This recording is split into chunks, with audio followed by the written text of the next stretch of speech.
To replace the upper freezer drawer divider in this KitchenAid refrigerator, you will need a small flathead screwdriver.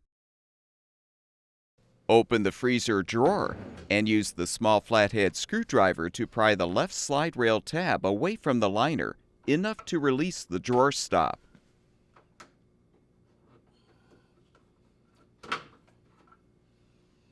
Do the same to release the right drawer stop.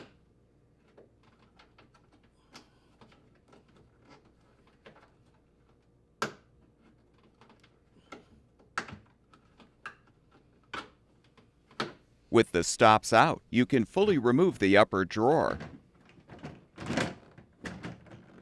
You will need to break the retaining tabs to fully remove the old divider, if still intact.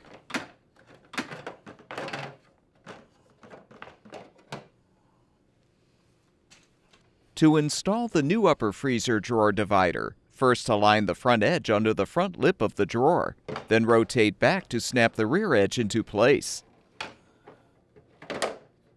With the new divider installed, reinstall the drawer by aligning the rear rollers on the track and the front rollers on the lower drawer, then push the drawer in. Snap both drawer stops into place to secure.